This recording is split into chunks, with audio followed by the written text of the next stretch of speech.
such an asshole. Oh, we got an easy money, baby. Easy money. Like this is as close to money falling out of the sky. If I feel like a stripper, and even strippers have to work harder for their money than this. This is like being an OnlyFans. This is ho ho ho. And I'd go buy Pokeball with the money he's paid, but there ain't no Pokeball to buy. But this will be a 101. Okay, this will be helpful to any of the new guys, whether you're old and you just discovered that, oh, hey, wait, I don't have to tolerate this crap, or you're young and you're like, oh, but the girls are said to agree with them. I should have asked this guy his age. Oh, you want an email? Oh, come on. No. Oh, video. Then you upgrade it to video. Everyone does that. Oh, email, please. No, now I want a video. Hello, Cappy. How do you avoid shutdown hijack conversations with feminists? I would generally prefer to get along with this person. Sometimes you got to do that, man. Sometimes you do. And good for you being mature enough to like set political disagreements or disagreements in general aside. And think of the bigger picture there. My friend married an early 50s, former pothead, non-svelte girl just out of law school drowning in debt. Why didn't you stop him?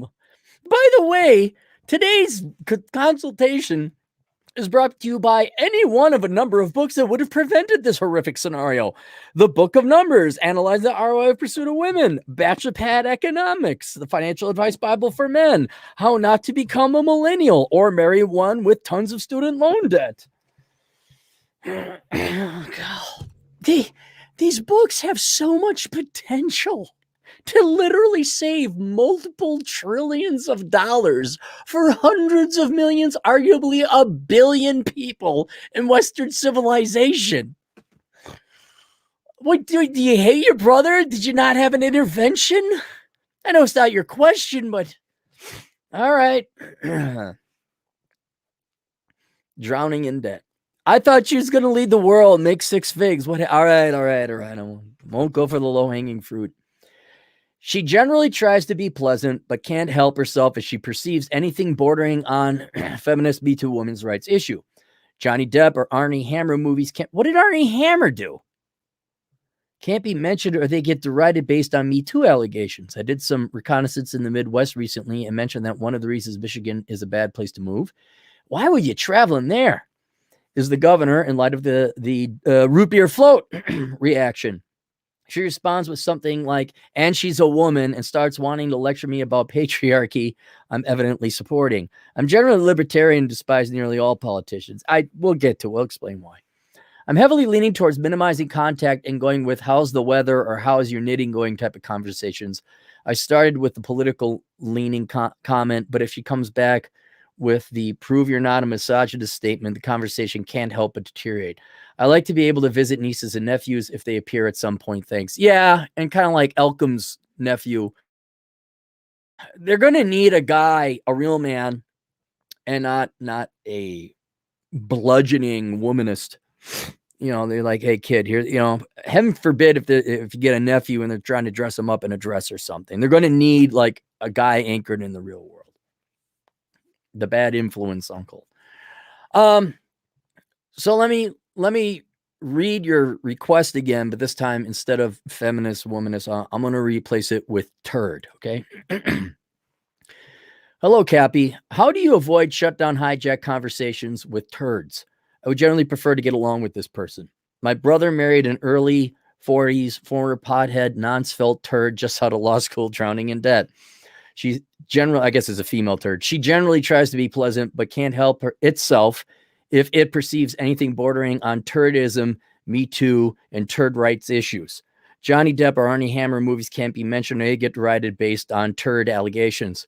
I did some reconnaissance in the Midwest recently and mentioned one of the reasons Michigan is a bad place to move is the governor in light of the root beer float reaction. She responds with something like, and she's a turd, and starts wanting to lecture me about the turdiarchy I'm evidently supporting. I'm generally libertarian to despise nearly all politicians. I'm heavily leaning towards minimizing contact and going with how's the weather or how's your knitting going type of conversations. I started with the political leaning comment, but if she comes back with the prove you're not a turdogynist statement, the conversation cannot help but deteriorate. Like, all right. You see what I did? You see what I did there? Did you see what I did there? No one likes feminists, okay? No one likes a turd in the punch bowl. No one likes Youre, and it has nothing to do with the ostensible aims or goals or proclamations of feminism. They're just generally not happy people. And just like you don't want to like hang out with a turd, you probably don't want to hang out. You don't want to hang out with like a radical anyone. Okay, a proselytizer, a zealot, to show you. Like there was this one guy, I won't mention who, but he discovered libertarianism and he would not shut up.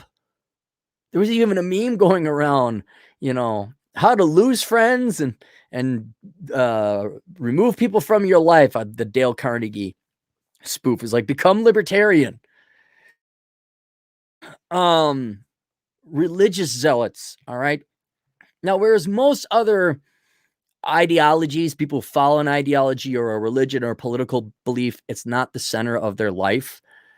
Unfortunately, the same could not be said, I would say, for the majority of feminists. Because, like, okay, take your libertarianism. All right, so you're for low taxes and low regulation and the maximum amount of freedom, all right? That's not at the core of your life. Probably because you have other things going on. You might be married. You might have a family. You might have a career. You may just cast your vote, and this is how I think it's going to work, but I know I don't control the world. Now I'm going to get on with my life and go fishing. All right? But that is not the case with feminists, most feminists, because they have nothing else. And this is not just feminists. There's a lot of people. It's on all stripes. Born-again Christians, radical, not even radical, just someone becomes a conservative soccer mom and then she's furiously going away on Facebook. If you look behind all of them, whatever their cause, they got nothing else going on. When it comes to feminism, unfortunately, I would say vast, but I would bet a majority, at least half of these girls have nothing else going on, because sadly, that's all they've been indoctrinated with. From kindergarten on, and in this case, law school, oh my gosh, like that's like the fentanyl, super heroin, super purified drug. And if you were to look at it, what else does she have? I mean, really, I don't have to guess. I know there's nothing else going on in her life. That's why it always has to resort back. It always is viewed through the lens of feminism. And there's some people here, and I'm going to warn everyone tuning in right now. Same thing can happen with the red pill, where you're always like, "Ooh, let's get a jab in it." Ooh, how is it girls' fault? It's like, no. There's plenty of legitimate criticism that can be made in a constructive manner to help both men and women, where you may critique women and their behaviors and their choices. But just to get off on it, no. I mean, like I'm trying to figure, like, I'll give you here's a perfect example. When I go and I do a meetup, which are rare and rare because just haven't had the time, people want to come and talk to me about the red pill or me. You know what I'm sick of? Me. Because I've been with myself for 46 years. That's the least interesting topic to me in my life. I don't mind talking occasionally about that, but I also be like, no, I don't want to talk economics. I don't want to talk politics. I want to talk red pill. You know why? Because that's what I do for a living. And I get my fix. I get my kicks out of it doing the job. It's a great job. When I meet up with people, I'd rather much hear about them. And then people ask me about me. I'm like, come on, man. Yes, I have a stupid hat. Yes, it's not shtick. Yes, I am this way in real life. Don't you have you got a dog? You got kids? What do you got? You got a hot sister? What? But that's because I have other things going on. I'd rather, what else we got? Hiking, motorcycle, wiener dogs, sunsets. I went fossil hunting for the first time in ages. I can't remember the last time I went fossil hunting. I went fossil hunting today. Finally got down to Lake Angostura, scoped that area out. That was very nice. I did find some fossils too. that, okay, cool. But I don't go and spread the word around. Now, if I find a guy, who's a younger man or even an older man and they're complaining about their wife, I might say, you know what? You might want to read this book called The Book of Numbers. The Bible? Nah, way better, buddy. Way more practical. You might want to read it. You ever roll Tomas? You might, he's a funny guy with long hair and glasses. Yeah, maybe, you like bald, shirtless Canadians? Have I got a guy for you? But I don't like, I have a buddy like that where, oh my God, this is more in the Roosh V days, but it's like, dude, can we talk about something else? You and I have been dating these girls in this realm, in this social circle. We ran in the same circles. Like, I know, I know your dating history. I don't need to know I don't need your latest theory. And people stop hanging out with him after a while because that's all he talk about. But he had other things, a lot of other things going on, and inevitably he kicked it. This gal and the vast majority of feminists don't have anything else but their religion. That's it. That's all they got. And until they develop something else, like they become a mother or a father or an engineer or a professional, they're going to default to the only thing they have, and that's their education and the politics that education indoctrinated them with. And they're just looking for a reason to have value and purpose and be good. They're looking for a cause. And that's why everything has to be filtered, because she's got nothing else. Also, I would say she's been trained and indoctrinated to view everything as an assail or an assault. Like, for example, I could tell some black and white facts that will help women, all right? To actually help women. Stop majoring in stupid stuff. Lose weight and be physically attractive. I'm trying to think what else. Okay, here's another thing.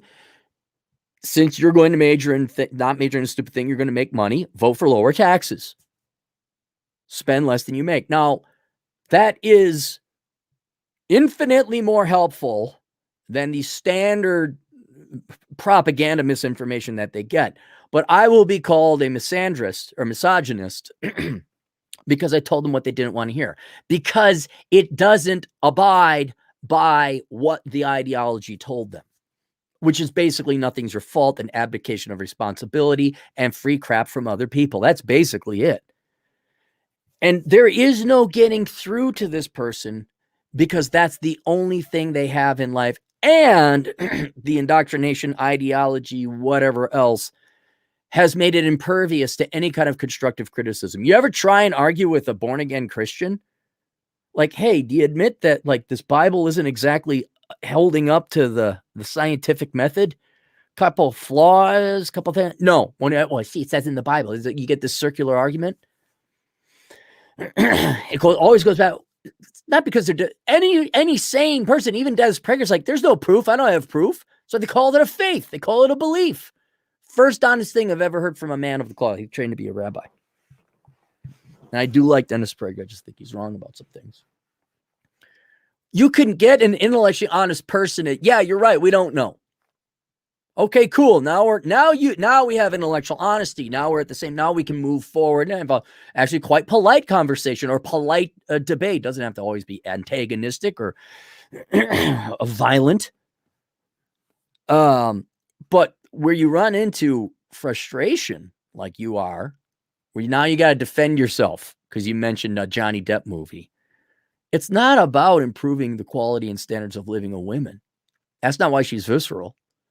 It's not about closing the wage gap or she would have majored in something else and not have gone crippling levels of debt for law school. It's because now you're threatening to take the only thing away from her. In her eyes, you literally could be supporting like, well, yeah, I don't like Mayor Whitmer or Governor Whitmer. Because it's a woman. Well, I didn't say anything about her being a woman. It's because she's forcing root beer floats on everybody. Doesn't matter. Even the slightest thing that could be construed as a threat against the only thing that gives her value in her mind doesn't give her any value. She has no value. Beliefs do not give you value. Your education does not give you value. All right. But in their mind, They think that's like an immediate, not because you're anti-female. It's because you're about to turn a mirror and she's going to get a good look at herself and realize she's pretty worthless. And that's where these zealots come in, because they got nothing else. And they make the worst ideologues or practitioners, whatever religion or ideology they're in, because they don't really believe in it. They're just doing it for ulterior motives. I mean, Rollo Tomasi's book, Religion, delves into that greatly, where most Western women who are Christian, most Christian women, I'd say men too, but it's written for men. They don't believe in Jesus. They don't believe in that. They're doing it because they want to join a club and have forgiveness in their mind because of all the horrific things they've done. And Lord knows how many children from broken home families they've left in their wake. That's when you find, and that has nothing to do with Jesus or Christianity or Vishnu or whoever, whatever religion you find. So when it comes to not just feminists, unless you find an intellectually honest one who's like, yeah, I'm an engineer and I'm a feminist, and I head up this committee at our department, at our company, and I try to recruit girls with degrees in STEM, and I talk to people, young ladies at high schools, and say, you got to go and engineer. Okay, that's legit. That's someone who's interesting, and they're honest, and they take action, and that action has value. That is a valuable person, because that woman is helping other young girls actually do something tangible and close the wage gap. If you got just a regurgitator, just a spewer, there's no reason to have a conversation with that person. And your original assessment is absolutely right. How's the weather?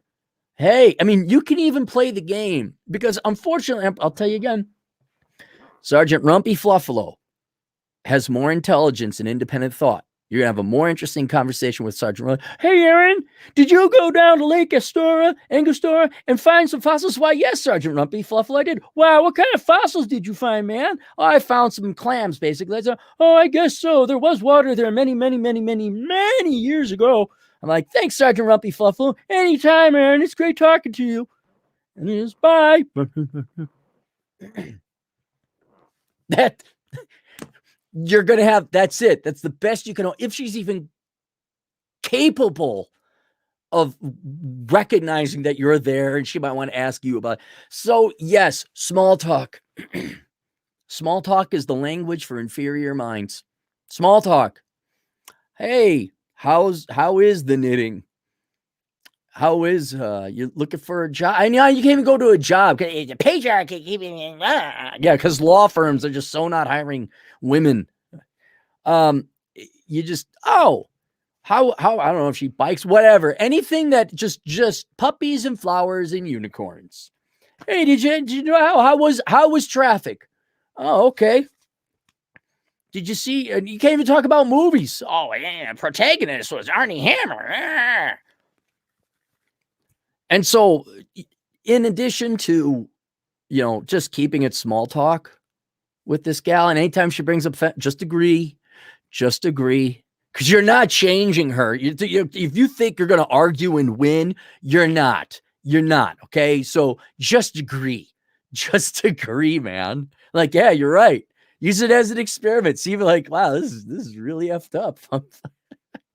To actually believe, and you'll start going through your brain like, in order for me to believe this, I'd have to violate all these facts and truths I know. I'd have to be truly mental. Okay, and then you get to see your nephews. Oh yeah, I got vaccinated. Go get a fake ID card, whatever it is. Peace and happiness, but you're not going to convince her. And do you want to get into an argument about patriarchy? Doesn't that sound like fun? Do you want to argue about religion? No. Oh, yeah. No, I'm going to take the little nephew fishing. Oh, yeah. I'll make sure all the food we get is organic. Yeah. Yep. We're going to the organic candy store. Doesn't that sound like fun? Just load them up. Reese's Pieces. Here you go. It's Mountain Dew, kid. Don't tell your mom. You got to finish it. We can't go home until you finish all your candy. Shaking with all the, hey, here's your kid back. Yeah. See you, Jimmy. So just the type of conversation no more than a millimeter deep and pleasant things. And the other thing, don't hang out with her. Hey, me and the gal are going to go to a cabin. Oh, no. No. Or another example would be like, they're going to stay with your parents in the guest room. And then your mom asks, do you want your own old room back? You can stay in. Nope. I'm getting a hotel. See you. Bye. Like, just don't spend any time with her. Not because you hate her. If anything, you kind of feel bad and sad because this person is wasting their life. I mean, she's financially crippled. She has no real point value or reason or agency in life. Her ideology, I would argue, is one of genuine, at least bigotry, if not outright hate, or certainly envy and resentment. It's just a miserable life. So you can feel sad for her, but you got your own life, and do not hang out with this person because it's not going to be fun. The best you'll have is polite conversation, and you kind of like pat them on the head, like, you know, my nieces. And the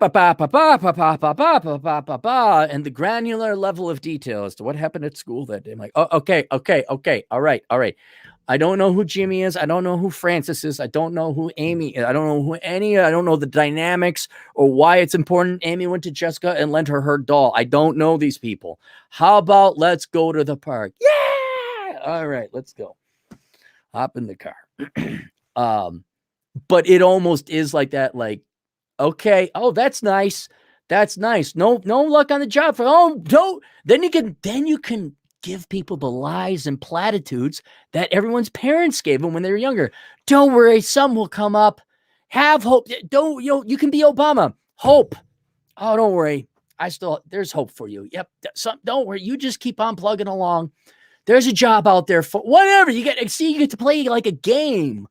You get to play normie person. Wow. What's it like to spew platitudes and not really mean it or care about my fellow person? And there you go. And that's how you do it. So that's how you have it. And not just feminists, any ideologue. Anybody who doesn't have anything else going on in their life. And that's it. There you go. You just agree and you minimize your contact with them. You're not rude. You're not impolite. They could say something that infuriates you. You know that it's wrong. They'll say, yeah, no, you're right. Yeah. Because in the end, people who are ideologues with nothing else, they're not living. They're the closest we got to a zombie. And at least zombies don't know if they're happy or sad. They're not that sentient. These are miserable people because their lives have been destroyed because they followed and did exactly as they were told. They just cannot come to grips with it. A lot of times they don't understand it. Like, remember the toughest question that Cappy ever had to answer? It took a lot of Herculean effort for me to say, wait, what if I'm fine and the rest of society is wrong? And now in hindsight, it's pretty obvious. Financial crises, student loan crises, every bit of empirical data. Nope, society's pretty screwed up. You were right the entire time. But not when you need to think of it. Certainly not when there's no internet around to compare notes. That's the situation she's in, because the entire world around her, including the internet, is telling her she's right. And there's no way for her to entertain the possibility that maybe she's been propagandized this entire time, so she would sign over $100,000 in undergrad loans and $250,000 more in law school loans and ensure the Democrat Party gets another lifelong voter. That's just not within the realm of possibility in her mind. So she's confused and tortured just before all you pre-internet guys were when it came to the girls as to why are they treating me like crap? And why aren't they acting equal, by the way? I thought they're supposed to be equal. My parents and my teachers all told me they're equal. Why am I not getting asked out all the time? Matter of fact, I've never heard one time a girl asking any of my male friends out. What is that all about? I must be... Gen X guys, how many of you in the chat room? One, if this happened to you, 0 for 10. Not to keep doing that shtick, but just one if this happened to you. You have to be Gen X. You have to be pre-internet, where you thought there was something wrong with your school. Where it was like, this must be, the girls in my school are kind of snooty. And you're like, this must be something wrong. If I move, then things will get better. And then you move to another, kind of snooty here too, man. I got bad luck. These are the only two schools in the nation with snooty girls. Yeah, they better be somewhere else. And little did we realize that there was already this predecessor to the internet, at least in the female world. It was the girls' magazines, Vogue, Teen Vogue, Elle, Style, whatever else. Many of which now are on the internet and have completely switched to non-binary causes. But back then, there are, 10 billion ways to tell if your boyfriend is cheating on you, and one to see if he's maybe not. 18,000 ways to tell if your boyfriend's a scumbag, and one to see if he's all right. Yeah. And they had a network. It was analog. It was paper. It was those magazines, but it was a network. Thought was guided. We didn't have such benefit. So let's go. Let me take a look at the super chat, see if there's any ones or zero, or just ones. Ones if that happened to you. I'm kind of curious. Joey Biden, $2 Canadian, forget them, don't fix them, move on, live your life. Yeah. It's and I feel sad for him. I really do.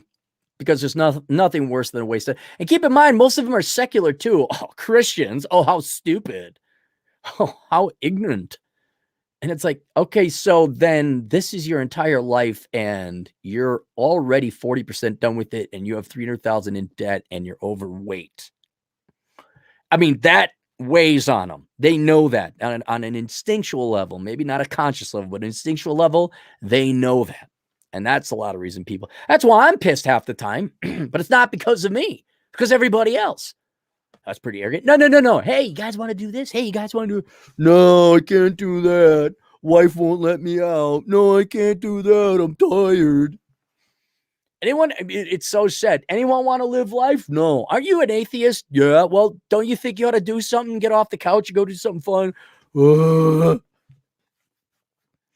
Let me make another stupid decision so I waste literally years of my conscious life not doing what I want to do. Oh, so I always envy religious people because you're technically immortal in your mind. So it's just, death is this inconvenient pit stop. Meanwhile, I'm like, I don't think there's an afterlife. Boy, it really counts now. Anyone want to go have fun? No, nobody wants to have fun. Sergeant Rumpy Fluffalo, do you want to go have fun? Yeah, Aaron, I'm going to die too, but I hope I die with you because you're my best friend. Thank you, non-sentient stuffed animal toy, Sergeant Rumpy Fluffalo. Actually, bury me with Sergeant Rumpy Fluffalo. Might as well. Actually, you know what? Give that to the niece. Well, they'll be too old by that time if I die at a right. Maybe I'll have to find a grandniece. Oh, they think he's cute. Oh, can I have him? No, it's mine. Should have bought more. He was the only one. Nonstop Dre, $2. But the APA, American Psychological Association, DSM says masculinity is toxic. Yeah. Have you seen the Psychological Association? You go read How Not to Become a Millennial, because in the chapter, there's an entire chapter dedicated to psychologist boomers. The ones who all said that you have mental disorders and people with penile are toxic. There's some interesting statistics about what percentage of them have mental illness, are on drugs. Jordan Peterson. Actually, I like Jordan. He's one of the good ones. Oh, and did you know that it's also in that book that they can't repeat the majority of psychological studies, so the entire profession is fraudulent now? Not called into question. No. You're fraudulent. It's okay if you got to talk to somebody third party. Okay, got that. But this young behavioral nope. Fraudulent. You're posers. You're scammers. Men are toxic. Get out of here. Oh, did you notice how mental health is decaying? Here we've had this science for like 120, 150 years, and things are getting worse. It's almost like social work doesn't work.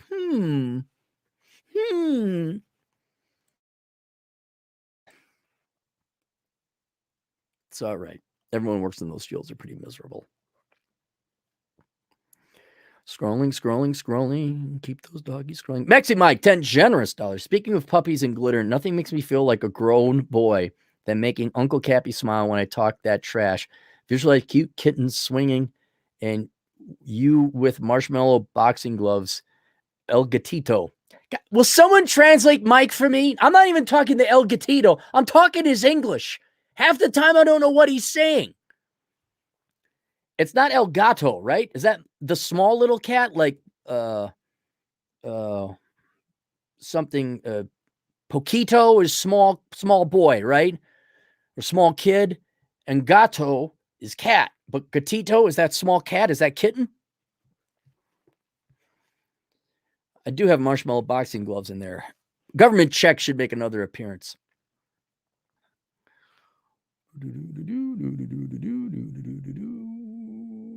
111. What was the question again? I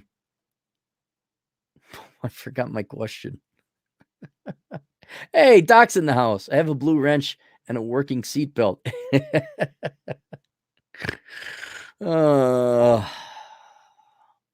Oh yeah, one like where you thought that there was something wrong with your school. You actually, yeah, no zeros. Yeah, everyone thought there was something wrong with their school. Girls, something's wrong with their school. Nope, it was nationwide. Hey, Bacon's in the house. The goddamn Bacon, who I tuned into. So Bacon has a great voice to tune into podcast wise, like especially if you want to kind of like drift off to sleep and not long.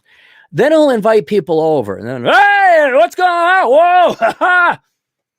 And he had like these two southern yokels on like, hoo dang, diggly dangly, ho, look out now, pickup trucks. And it was very loud. And I woke up at 3 a.m. and I'm like, skip. Like I'll pick that one up when I'm a little bit more awake. Nonstop Dre, $2. The origin story of the DSM is funny. Sent you video. All right, cool. I'll take a look at that. All right. Shout out from Cat at thegoddamnbacon.com. Okay. That's it. I think maybe I got one more. We'll see you guys later, Toodles.